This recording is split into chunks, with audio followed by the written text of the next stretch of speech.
واقعات کی دنیا میں دیکھو گے میں نے کبھی کرامتوں کا زیادہ تذکرہ نہیں کیا، لیکن رکھیو غالب مجھے اس تلخ نوائی سے معاف، آج کچھ درد میرے دل میں سوا ہوتا ہے۔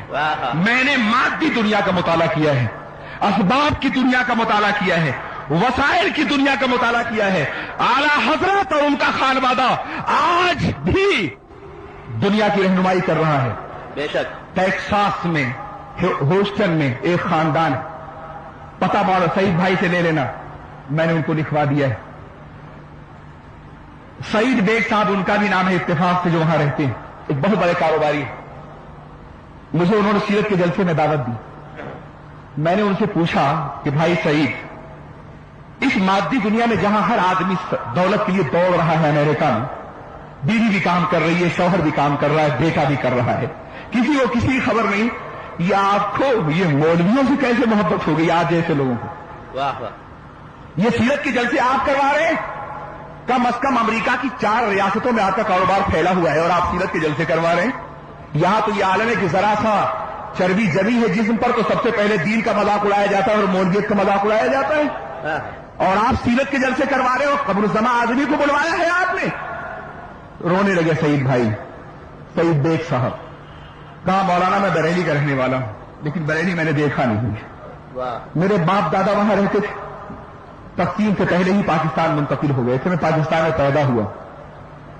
ایک مرتبہ میں نے دیکھا کہ ایک بزرگ جلوگر ہیں، میری ماں بھی انتقال کر گئی، خان میں بزرگ تشریف لائے ہیں اور وہ کہہ رہے ہیں سعید تمہیں تو ایسا نہیں ہونا چاہیے۔ میں نے ماں سے پوچھا امی یہ کون ہے؟ تو خان میں وہ بتاتی ہے بیٹا یہ اعلیٰ حضرت ہیں۔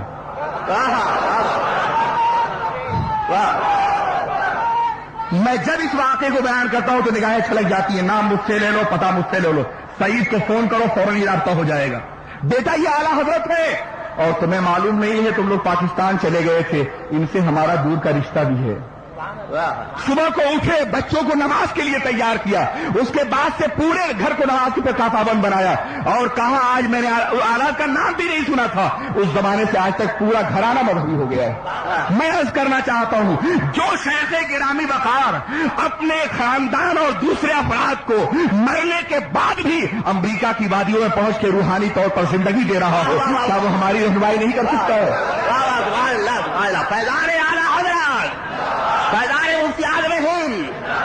میں نے اس واقعے کے بعد ایک پورا مقالہ لکھا ہے، اس کا ٹاپک ہے امام احمد رضا ان امریکہ، اور میں نے اس پورے واقعے کو سعید بھائی کے حوالے سے لکھا ہے، اور میں نے کہا ہے کہ یہ دیکھیے کہ زندگیوں میں کتنا حیرت انگیز انقلاب روحانی طور پر پیدا ہوتا ہے۔